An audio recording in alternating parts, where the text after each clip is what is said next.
شرور أنفسنا ومن سيئات أعمالنا من يهده الله فلا مضل له ومن يضلل فلا هادي له أشهد أن لا إله إلا الله وأشهد أن محمدا عبده ورسوله لا نبي بعده اللهم صل وسلم وبارك وأنعم على سيدنا وحبيبنا وقرة أعيننا محمد وعلى آله وأصحابه ومن سار على نهجه ومن جاهد في سبيله إلى يوم الدين أما بعد فيا أيها الذين آمنوا اتقوا الله حق تقاته ولا تموتن إلا وأنتم مسلمون.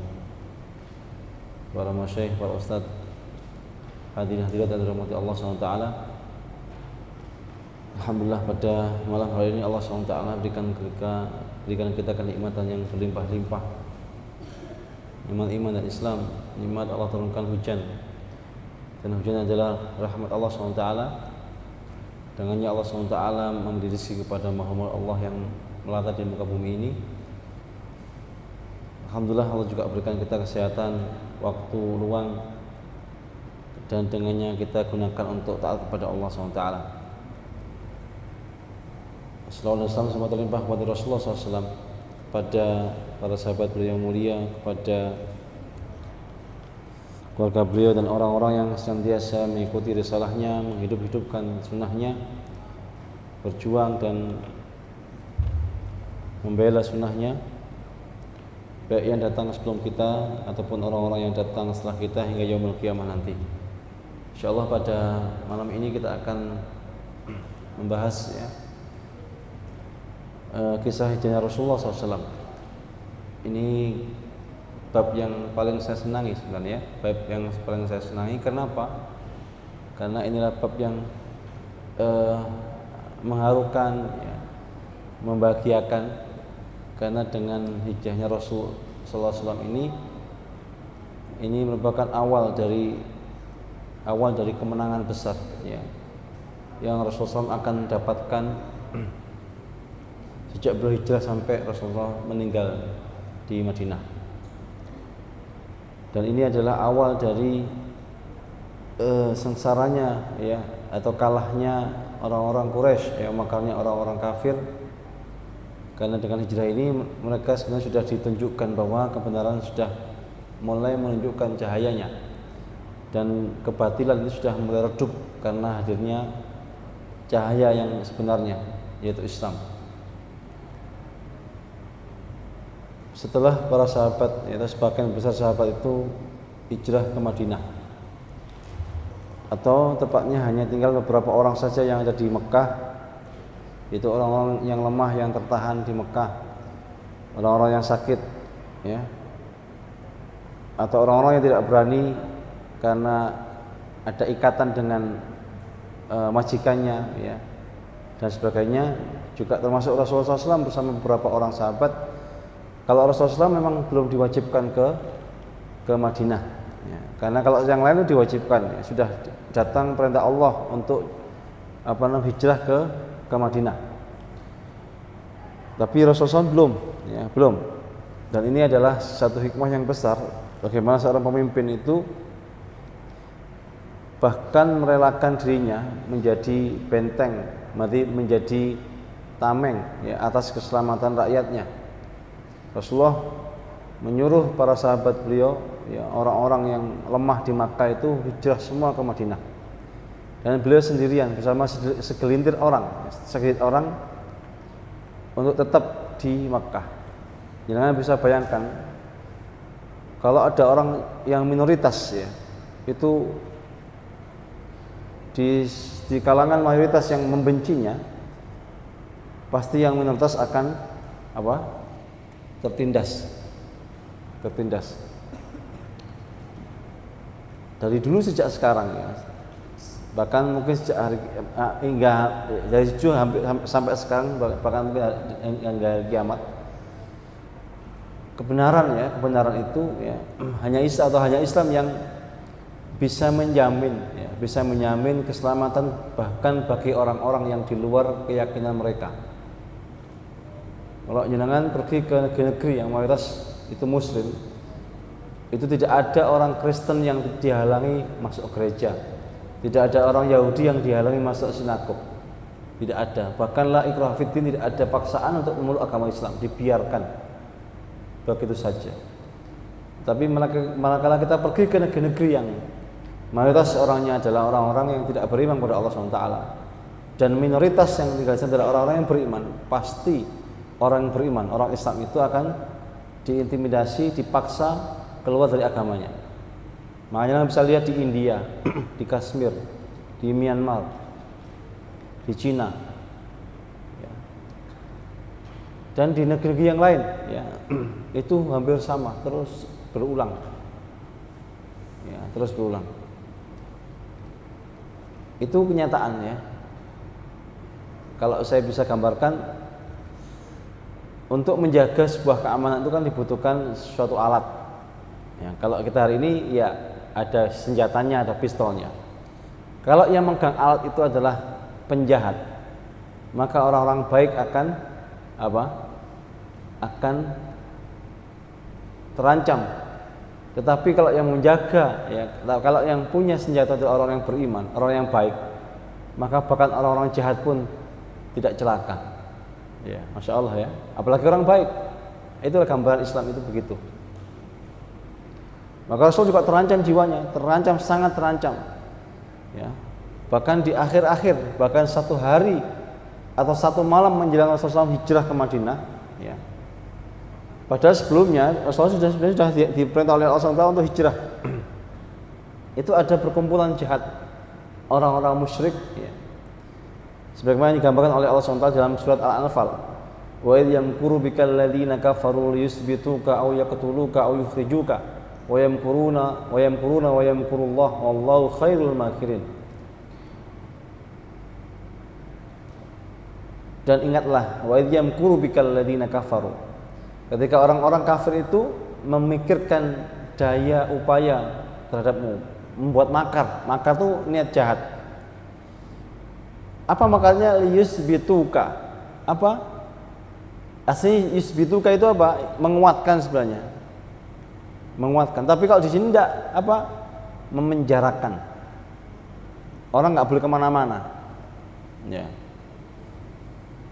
Au yaqtuluka, atau membunuhnya, atau membunuhmu. Au yaqtuluka, memenjarakan kamu atau membunuh kamu, melenyapkan nyawamu. Au yukhrijuka, atau mengusirmu. Dan ini yang ada di Darun Nadwah itu gedung, ya, tempat yang berhadapan dengan Ka'bah, ya.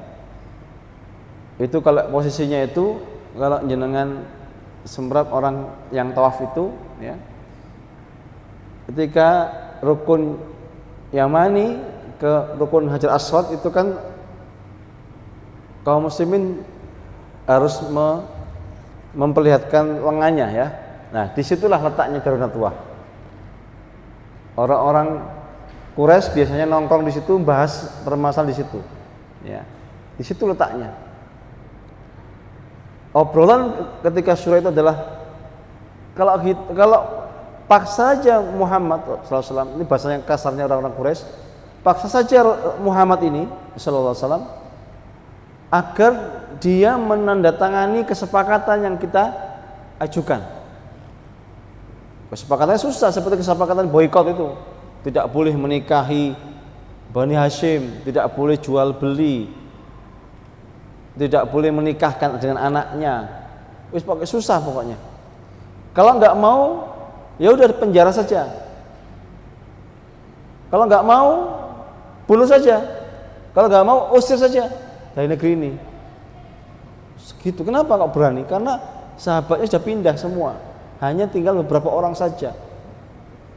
Dan kalau dihitung itu ya nggak kuat, pasti nggak ada pertahanan. Seandainya mereka mau bersekongkol dan melancarkan makarnya itu, ya Rasulullah mesti mati. Ya, mesti mati. Au yukhriju, diusir saja. Wa yamkuruna wa yamkurullah. Mereka itu memikirkan niat jahat. Tapi Allah juga punya makar. Allah itu juga punya rencana. Mereka punya rencana, Allah juga punya rencana. Orang-orang jahat itu tidak pernah tidur dengan orang-orang baik. Maka orang baik juga jangan pernah tidur untuk mendakwai manusia kepada kebaikan. Kepada kebaikan. Saya pernah punya seorang guru ya, Allah yarhamhu, beliau sudah meninggal. Itu pernah ditanya sama seorang muridnya, membandingkan antara Indonesia dengan Singapura. Waktu itu cerita, Ustadz, gimana seandainya Singapura kok berani ya sama kita ya? Padahal Singapura itu negeri yang kecil, Indonesia negeri yang besar, tapi beraninya luar biasa sama Indonesia. Kenapa? Karena sebelum seandainya Indonesia nyerang Singapura, Singapura itu sudah tahu duluan rencana kita sebelum Indonesia menyerang mereka. Dan di sana ada kantor yang tidak pernah tidur sedetik pun. Nah, itu kayak gitu ya. Allah tidak pernah tidur dan tidak pernah mengantuk. Kalau orang-orang musyrik membuat makar rencana jahat, Allah nggak pernah tidur. Allah tahu dan Allah lebih baik. Wallahu khairul makin. Allah lebih baik makarnya. Rencana Allah lebih baik daripada mereka. Maka malam itu mereka merencanakan besok pagi kita serang rame-rame ya Muhammad itu SAW di rumahnya dan kita bunuh. Berarti bukan di penjara lagi, bukan diusir lagi, langsung dibunuh. Itu orang musyrik begitu. Terus yang lain tanya, bagaimana kalau keluarga minta balas? Ini orang-orang musyrik itu walaupun mereka menumpahkan darah, itu enggak seperti di negeri-negeri cowboy hari ini yang bisa bebas melenggang gitu, membunuhnya. Orang musyrik itu juga kalau membunuh ya harus bayar diat. Apa? Bayar sebagai ganti rugi atas nyawa yang diambil. Oh gampang kalau gitu, kita utus aja utusan terbaik dari setiap kabilah. Semua bangsa, semua suku di Arab itu diambil semua yang kuat-kuat, berkumpul. Nanti kita serang rame-rame rumahnya Rasulullah itu, ya. Serang rame-rame.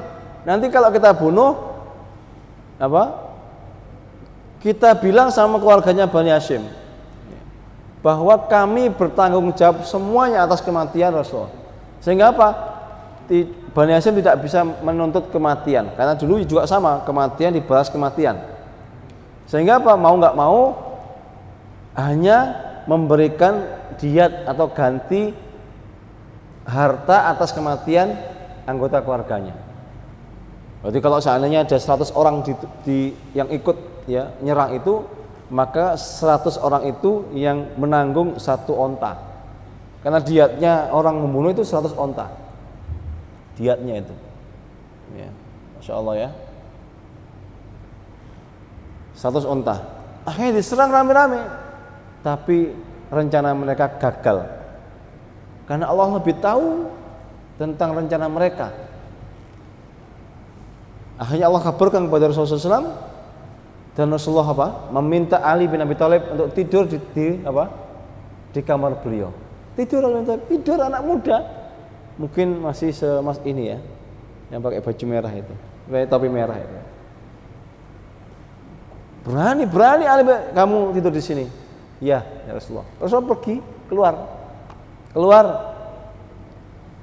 Ya, keluar kemudian begitu pagi diserang, loh, ternyata bukan Rasulullah. Akhirnya mereka tanya, kemana temanmu itu? Aku tidak tahu. Ini adabnya orang beriman. Ya, aku tidak tahu itu kira-kira bohong buatan. Aku tidak tahu, kan seakan-akan bohong tapi nggak bohong sebenarnya. Tadi aku tahu, tapi sekarang nggak tahu di mana. Beliau apa di sini, apa di situ, apa di sana nggak tahu kan? Ali itu namanya tauriah namanya. Enggak oleh. Oh tadi keluar ke sini mau ke sana. Wah itu namanya menjerumus koncone namanya. Ya, menjerumuskan temannya, enggak boleh. Ditutupi tapi tidak bohong. Memang saya enggak tahu. Kecewa mereka. Nah tugasnya Ali bin Abi Thalib ngapain? Selain menggantikan Rasulullah tidur di kamarnya agar orang-orang musyrik yang membunuh beliau tertipu, ya. Juga tugasnya Ali apa? Membayar atau mengembalikan titipan-titipan orang Quraisy yang dititipkan mereka kepada Rasulullah SAW. Kan aneh. Rasulullah itu musuhnya orang Quraisy. Karena Rasulullah beriman kepada Allah. Tetapi hartanya orang Quraisy dititipkan kepada Rasulullah. Kan aneh kan? Kenapa kalau dititipkan? Karena Rasulullah itu namanya Al-Amin. Apa Al-Amin? Orang yang dapat dipercaya. Kalau titip Aqua, apa ini? Cleo. Ini kan ada nomor serinya ya sini. Titip. Rasulullah gini. Kalau dititipi ini, seandainya ada nomor 1, ya. Titip Rasulullah. Titip Rasulullah Cleo. Nanti satu saat ketika orang saya ngambil, maka Rasulullah akan memberikan Cleo yang sama yang saya titipkan. Karena levelnya orang yang tidak amanah itu apa? Misalnya saya titip Cleo ini, bisa jadi orangnya nggak aman, diminum nih Cleo, diminum sama dia. Terus saya minta, mana Cleo saya? Sebentar, saya belikan Cleo yang lain, nomornya nggak sama, ya kan? Apalagi yang begitu dikasih Pak, sampai titip apa? Nggak titip apa-apa kok. Oh, tambah nggak amanah lagi. Kalau orang titip 1 kantong dinar, maka kantong itu yang sama yang akan diberikan lagi kepada pemiliknya. Itu namanya wadi'ah. Rasulullah mengembalikan semuanya. Karena Rasulullah sudah pergi mau hijrah, ya, maka yang mengembalikan Ali bin Abi Thalib. Itu enggak baik gimana orang kayak gitu. Rasulullah SAW itu enggak. Ya, itu karena nafsu mereka saja, nafsu orang Quraisy itu yang ingin membunuh itu, pada Rasulullah itu terpercaya. Wa makaru wa makarallah wallahu khairul makirin. Sudah ngaplo mereka. Ternyata sudah pergi, tinggal Ali bin Abi Thalib yang akhirnya nanti menyusul Rasulullah SAW ke Madinah, ya. Makanya harus diingat ya, makar jahat itu tidak perlu takut. Rasulullah pernah dawuh kepada siapa? Ibnu Abbas, kalau seandainya seluruh manusia ini berkumpul semua dan mereka ingin menyakitimu, kata Rasulullah kepada Ibnu Abbas, maka itu tidak akan bisa menyakitimu kalau Allah tidak menghendaki mereka menyakiti dirimu. Dan jika seandainya manusia dikumpulkan semuanya, berkumpul untuk memberikan manfaat kepada dirimu, Ibnu Abbas, tetapi kalau Allah tidak mengizinkan mereka memberi manfaat, maka tidak akan terjadi. Maka tenang saja jadi orang baik itu, ya. Maka tenang saja jadi orang baik, ya. Ini semalam sebelum hijrah, ya, malam hari, pagi hari. Kemudian bagaimana Rasulullah SAW ketika Allah SWT telah mengizinkan beliau untuk hijrah ke Madinah? Rasulullah SAW itu orangnya cerdas, karena sifat Nabi apa? Fatonah, ya, fatonah itu cerdas. Kalau seandainya Rasulullah SAW diperintah kemudian datang kepada Abu Bakar, orang-orang jadi tahu ngapain Rasulullah datang ke rumah ini, ya? Ngapain Rasulullah datang ke rumah Abu Bakar? Maka Rasulullah menyelisih kebiasaannya. Apa kebiasaannya? Rasulullah itu biasa ke Abu Bakar itu pagi atau sore. Jadi orang-orang sekitar Rasulullah tahu bahwa Rasulullah itu kalau pagi masih di sini, kalau sore atau sore masih di sini. Kebiasaan beliau. Ada buku khusus tentang kebiasaan-kebiasaan Rasulullah. Itu jenengan cari ya, itu bagus sekali. Ngapain Rasulullah kalau siang, kalau malam gimana, kalau sore gimana, itu apa yang dibaca, apa yang beliau lakukan itu kayak itu ada bukunya, ya. Lalu kapan Rasulullah itu datang ke rumahnya Abu Bakar? Rasulullah datang ketika apa? Di siang hari antara zuhur dan asar. Ketika Rasulullah mengetuk pintu rumahnya Abu Bakar radhiyallahu an, ini kisahnya Aisyah radhiyallahu an, Aisyah di situ. Begitu diketok pintu dan tahu Rasulullah itu yang datang, Abu Bakar segera beranjak dari ranjangnya. Berkopoh-kopoh kemudian bertanya, kok tumben Rasulullah kok datang kok pas siang-siang begini? Biasanya kok pagi, sekarang kok siang? Pasti ada sesuatu yang telah terjadi. Ya, pasti ada sesuatu yang telah terjadi. Janur gunung kata orang Jombang ya, janur gunung. Di gunung itu nggak ada janur, karena janur adanya di apa? Dataran rendah. Ya. Janur gunung ya. Tumben, nggak biasa Rasulullah itu datang kepada Abu Bakar siang hari. Pasti ada apa-apa. Akhirnya ditanya, sebelum Rasulullah menjawab, wahai Abu Bakar, tolong keluarkan semua orang yang ada di sini. Tolong keluarkan semua orang yang ada di sini. Berarti apa? Rasulullah ingin berbicara empat mata saja dengan Abu Bakar. Kenapa? Karena kalau masalah besar, apalagi seorang pemimpin, itu nggak boleh bocor. Hari ini orang-orang itu mau merencanakan sesuatu diumbar di medsos. Aku mau gini, aku mau gini, aku mau gini, ya tahu. Ya, orang itu nggak boleh ngumbar status di medsos. Kalau menasihati boleh, kalau status keadaan dirinya, mau ngapain, mau kemana, jangan. Kenapa?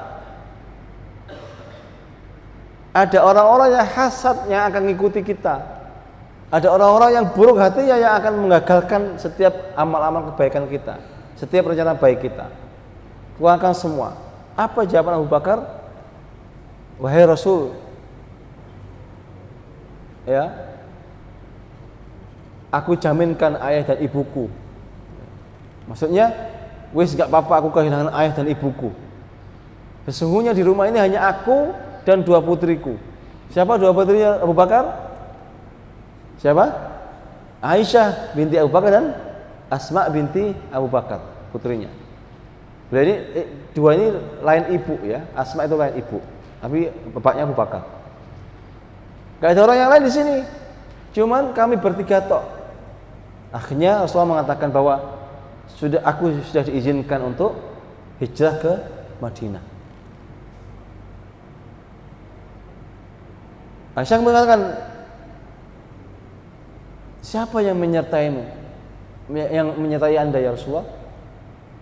Iya, disertai siapa? Abu Bakar. Sowan Abu Bakar. Nangis Abu Bakar. Kenapa? Ditunggu-tunggu. Kenapa? Semua sudah pergi. Tinggal keluarga kecil ini yang masih tersisa di Mekah. Dan apa? Dan Abu Bakar sebenarnya sudah menyiapkan segala hal agar mereka berdua bisa segera hijrah ke Madinah. Begitu mendengar bahwa Rasulullah itu hijrah ditemani sama Abu Bakar, semuanya bukan main. Karena mereka berdua ini orang sahabat yang Allah, Masya Allah ya. Sampai ditulis sama Allah SWT ya. Kalau ada orang berdua ini, maka Allah yang ketiga. Itu saking dekatnya mereka di sisi Allah SWT. Abu Bakar ini orang yang paling Rasulullah cintai. Bahkan imannya Abu Bakar ini kalau ditimbang semuanya, ya, semua sahabat, bahkan semua manusia ditimbang imannya, itu kalah dengan imannya Abu Bakar. Kalau mau menggambarkan bagaimana kelebihan Abu Bakar. Kenapa? Karena hampir semua orang-orang yang masuk Islam pertama kali itu di tangan Abu Bakar radhiyallahu anhu. Maka semua yang masuk berikutnya pahalanya selalu ngalir kepada Abu Bakar radhiyallahu anhu. Man dalla ala khairin kafa'ilihi. Siapa yang menunjukkan kebenaran, ya, kebaikan, maka orang itu seperti melakukannya. Abu Bakar yang menunjukkan pertama kali, maka setiap kebaikan yang dilakukan oleh orang-orang, ya, yang mendapat petunjuk, maka pahalanya kembali kepada Abu Bakar radhiyallahu anhu. Senang. Iya ya Rasulullah, sesungguhnya aku sudah menyiapkan 2 kendaraan. 2 kendaraan terbaik yang aku siapkan untuk hijrah ini. Disiapkan Abu Bakar radhiyallahu anhu. Senang beliau itu. Akhirnya apa? Abu Bakar ini memanggil seorang petunjuk jalan. Namanya siapa? Abdullah bin Uraikid, ya, Uraikid. Dipanggil, dia seorang musyrik, masih belum beriman. Tetapi orangnya dipercaya sama Rasulullah dan Abu Bakar, dipercaya. Akhirnya apa? Kendaraan Rasulullah ini apa? Diberikan kepada orang yang nanti akan apa? Menunjukkan jalan. Kenapa masih diberikan kepada Uraikid ini? Biar kendaraannya lulut. Ya kan? Tahu lulut enggak? Jinak. Kalau jenengan mau membawa kuda kepada orang asing, itu dia kadang-kadang kudanya nggak akan mau diperintah oleh orang itu, yang maka dirawat dulu sama dia. Nanti temui kami ini di mana? Di Gua Thawr. Atau Thur atau Thawr. Thawr itu kalau jenengan lihat Gua Thawr itu ada gunung Thawr namanya. Thawr itu artinya apa? Banteng. Thawr itu artinya banteng. Itu seperti banteng yang lagi istirahat. Nah, kalau dilihat dari jauh itu seperti gunung, itu seperti banteng yang lagi istirahat. Makanya disebut sebagai Jabal Thawr. Thawr itu ada guanya, ada gua namanya Gua Thawr. Gua yang ada di Gunung Banteng. Gua Thawr. Nanti di situ temui kami di situ.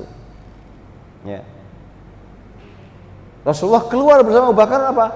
Enggak lewat pintu. Lewat mana? Lewat jendela. Wah, cerdas kan ini? Kalau anak pondok kabur lewat mana?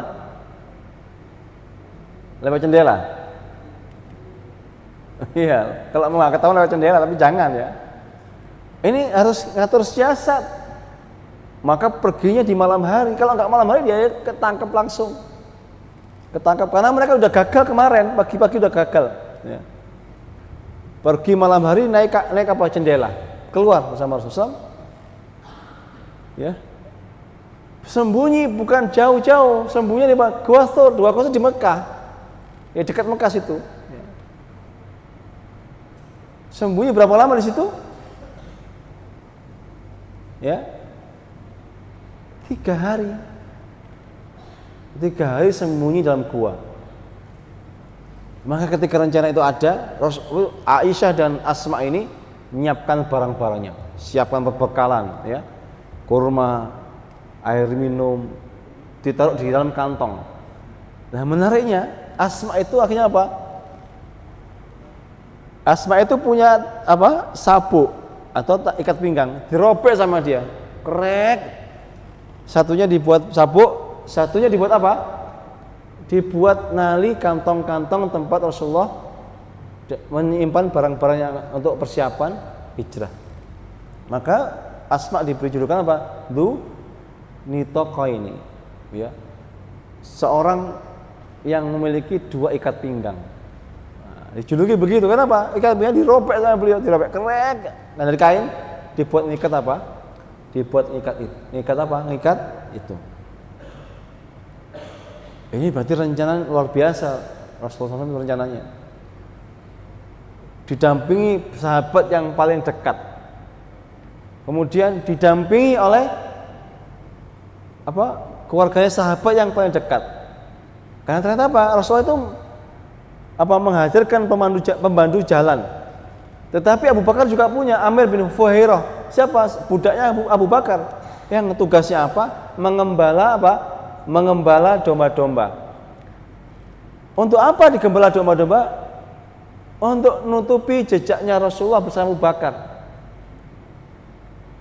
Ya, ditutupi. Dan apa? Memberikan air minum berupa susu yang diperah oleh Amir bin Fuhairah yang diberikan kepada Rasulullah ketika malam hari.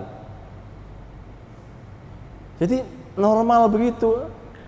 Budaknya Abu Bakar masih bekerja mengembala kambing. Ya. Kemudian Asma juga masih riwa-riwi. Asma itu bawa perbekalan ya, padahal lagi hamil itu. Ya. Terus Uraikid ya, tugasnya nanti di hari ketiga menjemput Rasulullah di Gua Thur. Menjemput Rasulullah di Gua Thur. Ternyata ada satu anak Abu Bakar yang ikut menyertai beliau. Siapa? Abdullah bin Abu Bakar. Anak muda yang cerdas. Apa tugasnya? Tugasnya kalau pagi turun berbaur dengan orang-orang Quraisy untuk mencuri berita apa yang mereka rencanakan, apa yang mereka mau lakukan terhadap Rasulullah SAW dan sahabatnya dan ayahnya Abu Bakar radhiyallahu anhu. Kemudian malam nemui bapak dan Rasulullah SAW dikabarkan semuanya. Itu luar biasa kan? Ada orang yang telik sandi keluarga beliau. Ada yang mengantarkan susu, Amir bin Fuhairah. Ada yang membawa perbekalan Asma binti Abu Bakar. Lengkap dan ada pemandu jalannya. Kenapa mesti dipandu? Padahal Rasulullah tahu arah Madinah, tahu. Karena nanti Rasulullah nggak mau lewat jalan biasa. Rasulullah muter jalannya. Karena kalau jalan biasa, kalau saya pergi ke Surabaya lewat tol, kan tinggal dicegat aja di pintu tol ya Pak, Waru itu kan.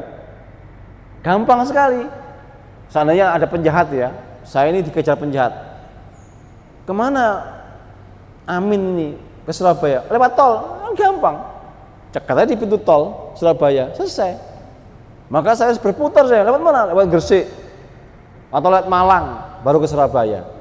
Karena banyak jalan menuju Surabaya. Ke Madinah juga sama. Madinah juga banyak jalan menuju Madinah. Semakin nggak dibaca sama musuh, itu semakin aman. Maka Rasulullah perlu penunjuk jalan. Perlu penunjuk jalan. Ya, Rasulullah pernah bercerita nanti. Karena Asma itu juga sama. Asma itu juga tukang ngilangi jejak. Jejaknya Rasulullah, kaki-kakinya itu. Kenapa? Karena orang Arab itu pandai mencari jejak. Saya ini punya guru ya, orang Sudan. Beliau pernah cerita sama kami ya. Orang-orang Arab dulu, bahkan orang Afrika juga, itu kepandaian mencari jejak ini luar biasa. Kalau ada jejak kaki, itu dia tahu ini laki-laki atau perempuan. Ini umurnya sekian, ini beratnya sekian, tingginya sekian, tahu. Bahkan mohon maaf ya, kalau dia perempuan ini lagi hamil apa enggak, tahu. Maka kemampuan itu ada pada orang Arab. Nanti Rasulullah kan juga disusul sampai ke Gua Thaur. Hanya apa? Hanya melihat jejak kaki. Tapi nanti setelah Thaur lewat ke Madinah, enggak bisa. Kenapa?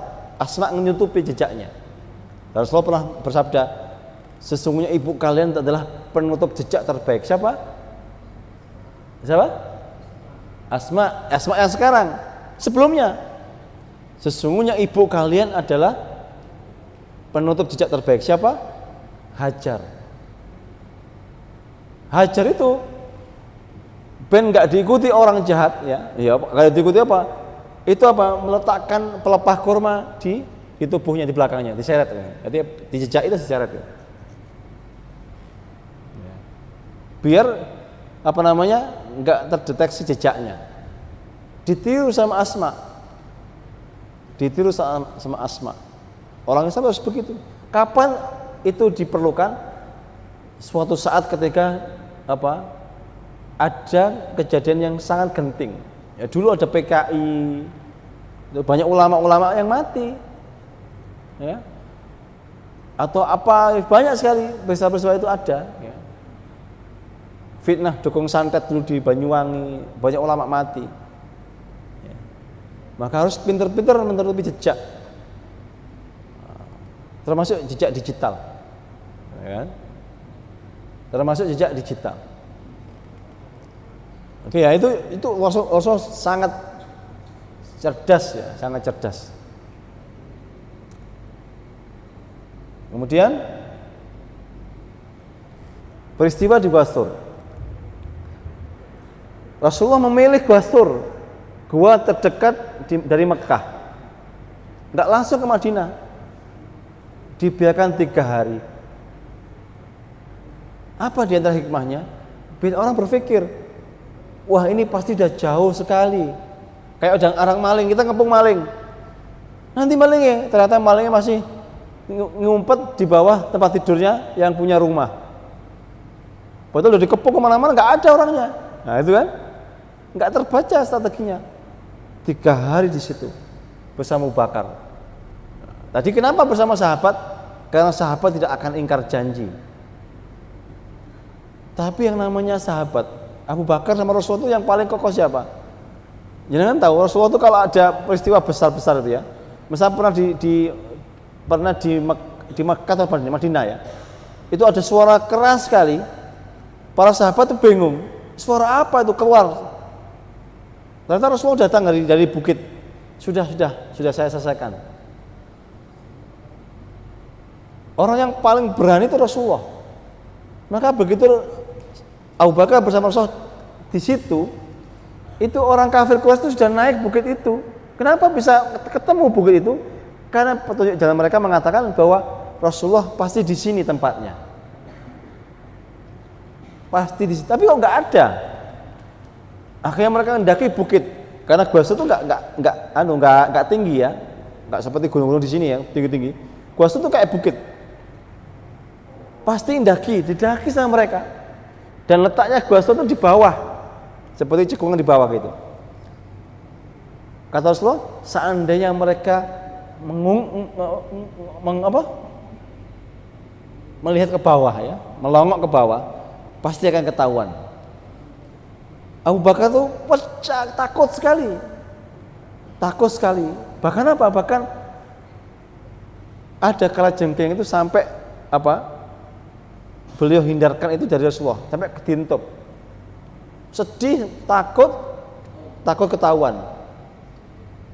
Disengat kalajengking, kemudian sampai nemen, sampai apa? Netes air matanya Abu Bakar ke Rasulullah. Rasulullah terbangun.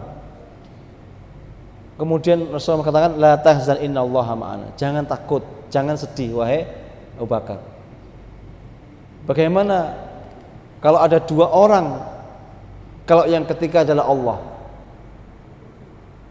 Maka ada safar itu, ada yang ketiga, ada kalau safar orang berdua, ada yang ketiganya Allah, ada yang ketiganya setan. Safarnya Rasulullah bersama Abu Bakar, yang ketiganya Allah. Maka bagaimana mungkin bisa celaka kalau ada dua orang yang ketiganya Allah? Pasti nggak celaka. Ya. Bagaimana cara Allah membantu orang itu? Membantu Abu Bakar bersama Rasulullah SAW? Maka Allah turunkan tentaranya. Apa? Goa kalau dimasuki manusia, ya pasti hewan-hewan yang ada di situ pasti pergi. Kalau ada burung bersarang pasti pergi. Kalau ada laba-laba bersarang pasti pergi. Kalau ada ular, bahkan ular, kalau ada orang di situ pasti pergi. Kenapa? Takut sama manusia. Tapi Allah datangkan makhluk Allah, siapa? Burung bersarang di situ. Laba-laba bersarang itu. Kapan bersarangnya? Ketika Rasulullah masuk bersama Abu Bakar, laba-laba membangun sarang. Kenapa mesti laba-laba?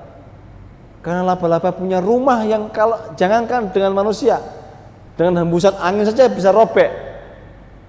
Maka kalau ada sarang laba-laba yang masih utuh, berarti belum ada orang yang kesini. Kalau ada burung yang bersarang, ini ada kisah yang lain. Kalau ada yang burung yang bersarang, pasti nggak ada manusianya. Kenapa? Kalau ada manusia pasti kabur. Akhirnya menggagalkan, sampai berdebat. Di sini enggak, kalau nggak ada mesti rusak namanya laba-laba ini. Akhirnya nggak jadi mereka. Abu Bakar takut sekali, takut di bawah soalnya. Ya. Wa ma ya'lamu junuda rabbik illahu wa ma hiya illa dzikra lil bashar. Di surat Al-Mudatsir ya. Dan tidak ada yang tahu junudu rabbika, tentara Rabbmu, illahu, kecuali Allah SWT. Tentara Allah itu banyak sekali. Tentara Allah banyak sekali. Ya. Laba-laba yang menyerang Rasulullah tentara Allah. Malaikat, ya, malaikat, ya. Kuda-kuda perang, dan semua makhluk yang Allah datangkan untuk menolong manusia itu tentara Allah, orang beriman tentara Allah SWT. Tidak ada yang tahu kecuali Allah SWT. Burung ababil yang dikirim Allah untuk menghancurkan tentara Abraha itu adalah tentara Allah SWT. Bahkan tentara Allah tidak melihat besar kecilnya makhluknya. Kenapa? Kalau makhluk kecil, kalau Allah kehendaki menjadi tentara Allah, maka bisa mengalahkan makhluk yang besar, melebihi besarnya dirinya. Tarmihim bihijaratin min sijil. Burung-burung kecil itu bisa menghancurkan gajah-gajah dan tentaranya Abraha. Padahal kecil, tentara Allah SWT. Masya Allah, Allah hadirkan semua. Awan yang Allah hadirkan ketika Rasulullah bepergian, dihadirkan atau menaungi dari matahari. Masya Allah, indah sekali. Maka setelah sur itu sudah agak kerepotan orang-orang Quraisy mencari Rasulullah SAW. Bingung. Karena Rasulullah pakai pemandu jalan yang pasti tahu jalan yang terbaik yang jarang dilalui manusia, ya, ke arah Madinah. Nah, ini peristiwa ini menunjukkan apa? Tawakal yang tinggi ya Rasulullah SAW bersama Abu Bakar radhiyallahu anhu. Silakan adzan dulu. Ya. Kita lanjutkan sedikit ya. Rasulullah SAW sebelum melanjutkan perjalanan itu beliau melihat Mekah. Dan Rasulullah menangis ya dengan Mekah. Kenapa menangis? Karena begitu banyak kenangan indah di sana. Negeri yang Allah berkahi karena doanya Ibrahim. Negeri tempat nenek moyang Rasulullah SAW di sana berkhidmat kepada Allah SWT. Antum tahu Bani Hashim. Hashim itu artinya bukan nama orang sebenarnya, tapi Hashama. Hashama itu apa? Orang yang meremah-remah roti. Jadi beliau itu kalau ada jemaah haji itu roti buaya di remah-remah diapain? Dibagikan sama jemaah haji. Abdul Muttalib orang yang menemukan kembali sumur Zam-Zam.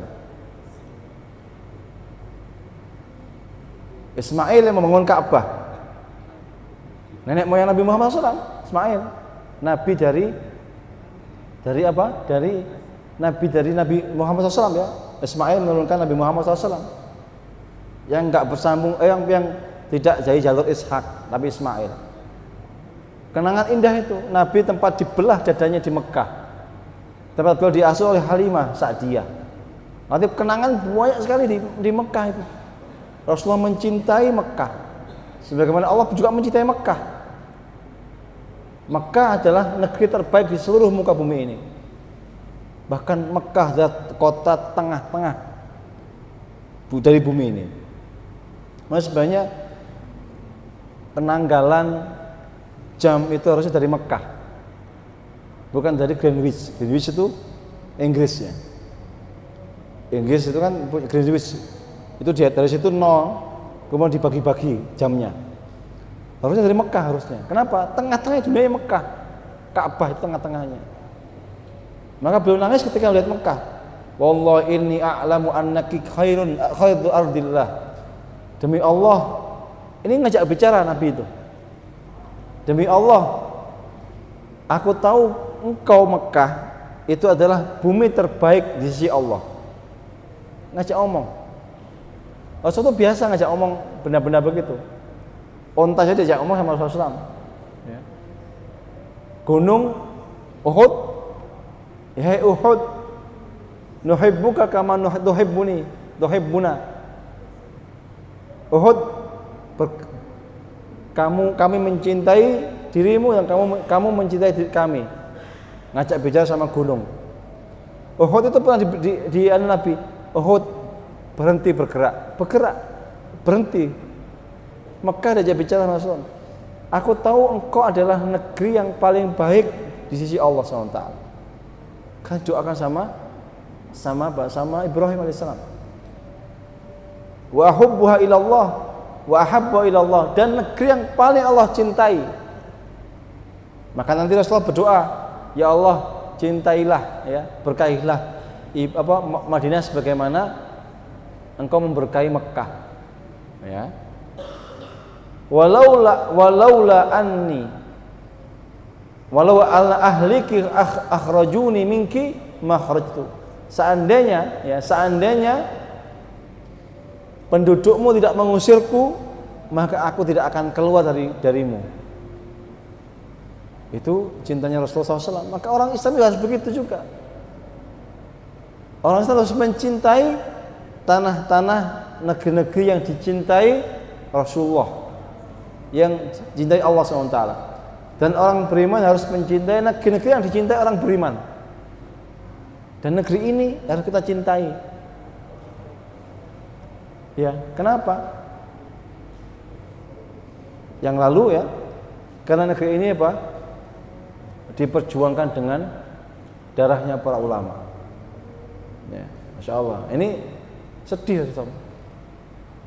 Tapi karena diusir sama penduduknya, ya harus pergi. Mau diusir, padahal dicintai. Madinah bagi Rasulullah, walaupun di sana banyak keluarga ibunya, ya, dari Siti Aminah itu, tapi Rasulullah lebih mencintai Mekah karena beliau lahir di sana. Ya. Dan itu ya mengirim jalan. Dan ini ada peristiwa-peristiwa yang lain yang nggak mungkin dibahas sekarang karena waktunya nggak cukup. Ya. Pendeknya, akhirnya Rasulullah hijrah bersama sahabat yang mulia. Ya. Allah turunkan tentaranya dan Allah lindungi sampai Rasulullah sampai di Madinah. Demikian mungkin yang bisa saya sampaikan. Di pekan depan insyaallah kita akan bahas tentang kisahnya Ummu Ma'bad, kemudian kisahnya Suraqah bin Malik, dan kisahnya siapa lagi? penyambutan Rasulullah SAW ketika sampai di Madinah. Alafu minkum ihdinas siratal mustaqim siratal ladzina an'amta 'alaihim ghairil maghdubi 'alaihim waladdallin. Amin. Subhanakallahumma wa bihamdika asyhadu an la ilaha illa anta astaghfiruka wa atubu ilaik. Wassalamualaikum warahmatullahi wabarakatuh.